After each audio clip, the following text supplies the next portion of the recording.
Hey everyone, welcome back to another exciting episode of Attack on Productions. Today I'm Bankrupt being joined once again by Jimmy. Yes, sir. It's a story that's always told. Guy makes deck, another guy makes a better version potentially, and then he gets all claim for it. So Jimmy here has taken the AoD deck and has added some more spice to it. Yes, sir. Didn't get a chance to play against you, but from what I heard, it went pretty well. So, like always, buttons down below, and let's get into this. Not to harp on it too long, but I did get first by points today, but I felt that my partner in crime, Jake, worked a little bit harder than me tonight, so I gave him the win out of, whatever. I can only be the champion so long, I have to give somebody a chance at it once. But we're playing AoD, which is crazy because this is Bancroft's deck. I have played like every version of AoD that's not with this leader. So it was kind of fun to play the actual deck for once.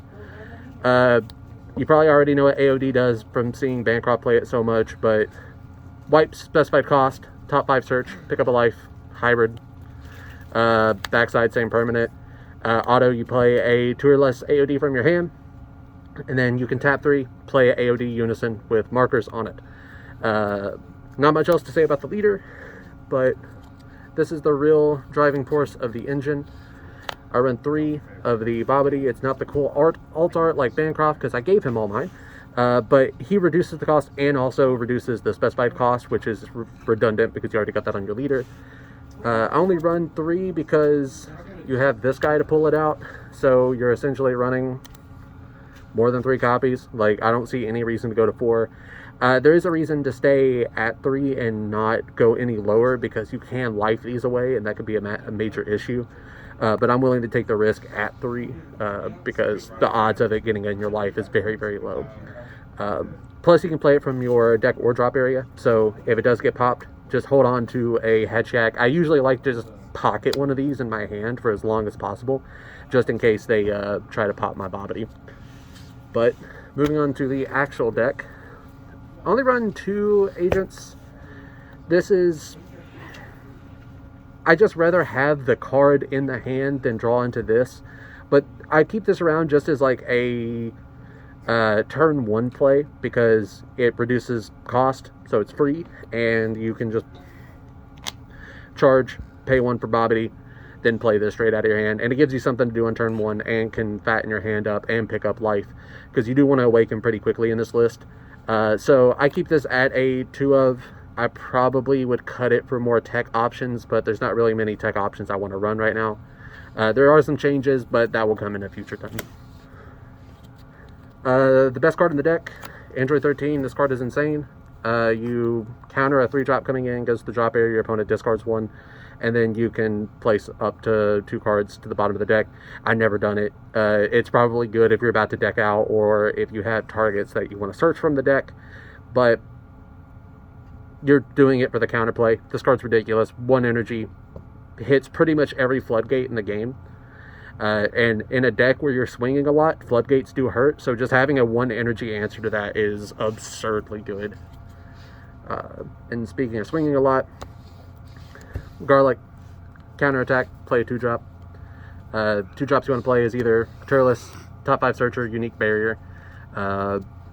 If it was anything else, it'd be disgusting. We'll get to another 2-drop later on, but Broly's top 3 search, blow up a card. You can discard a card to add an agent back to hand. Very rarely do that. You're playing this guy because this guy's busted. 1 of Bojack because it's a winter art and I wanted to include it. Probably is going to come out for another yellow or red charge target for a card future later on into the deck. But I just wanted to run it because I had the winter art.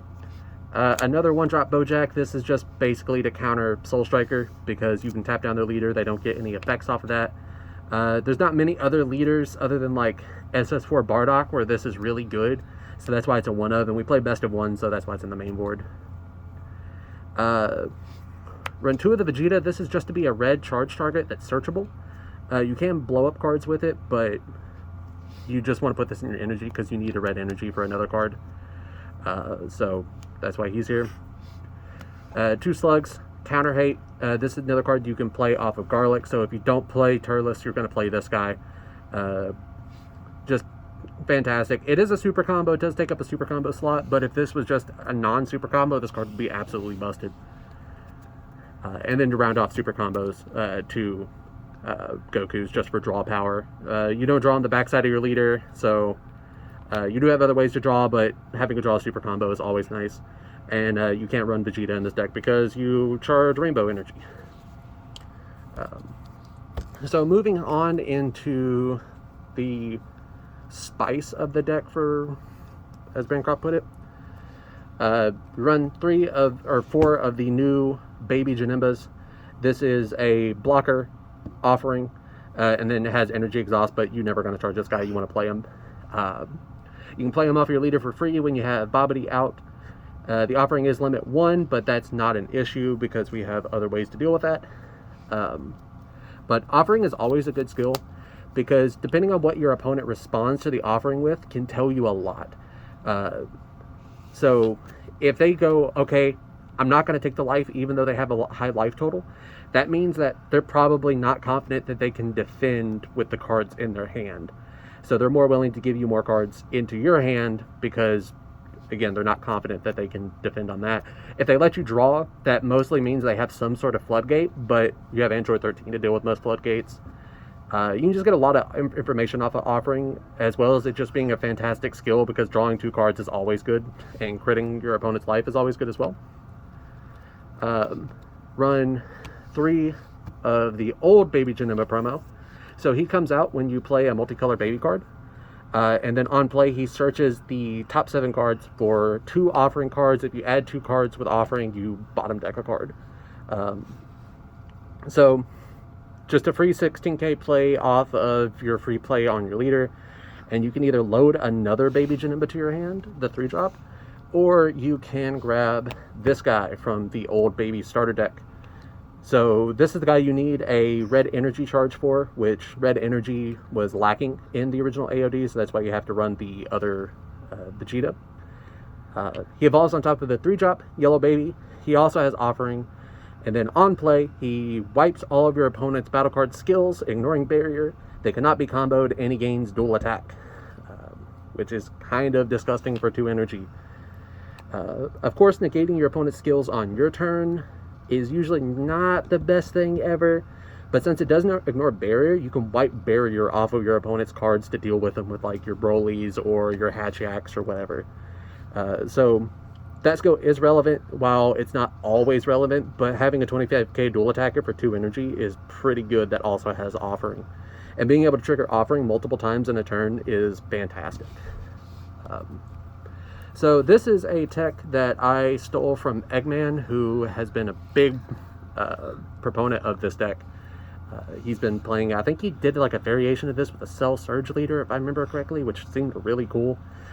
But I'm not brave enough to play something like that. But combo attack Janemba, activate main, you burst 2, you pick up 1 evil incarnate in your battle area, return it to your hand, and then you can play this guy and then pick up the 2 life.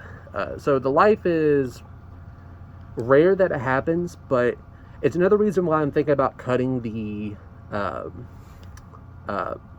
Agent Strike Back, because you don't really need that much of self-awakening, especially when you got this guy. So if you're really desperate, you can pretty much awaken yourself at any point. But this is fantastic to either just pick up your Baby Janemba if you're not seeing any of your other copies. But the best way I like to do it is pick up the 2-drop, swing with it, then pick it up with this Janemba, then evolve the other baby. You played another multicolor baby, so this guy comes back out, gives you another search and another 16k attack.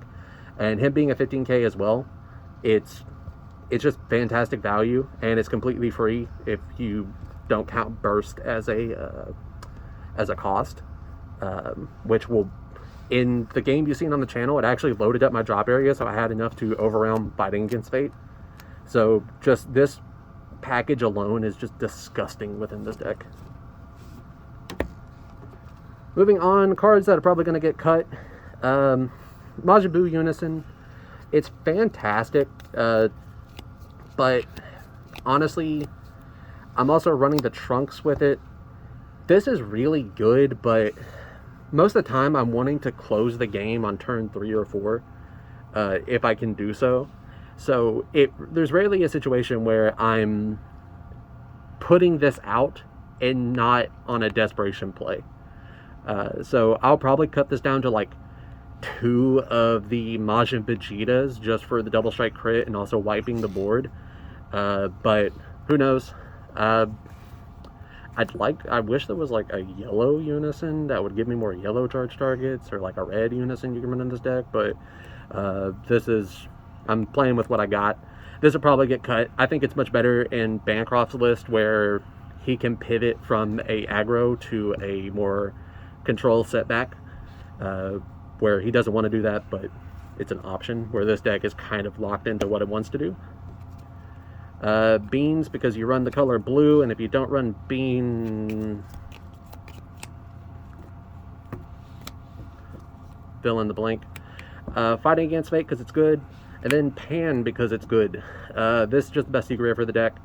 It's like Heroine's Lineage and Baby Hatch just had a baby and it come out as Pan for some reason. Bancroft shaking his head. This is actually kind of disgusting paired with the baby that can clear skills, because you can just snatch a barrier card with Pan at that point, which is kind of gross for 1 energy off of this card. And plus, since you span the board, she is pretty much always free unless your opponent is playing green, is able to field nuke you multiple times.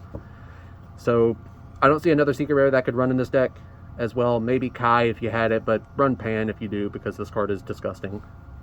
I wouldn't say overrated because it's like in every top deck, but or underrated. I don't remember what I said. I'm losing my train of thought. My brain's mush after. Well, that being said, that's Jimmy's AoD deck. Let us know in the comments how you feel about it. I think it's pretty cool. And like always, read your cards, know your plays, and fluff out.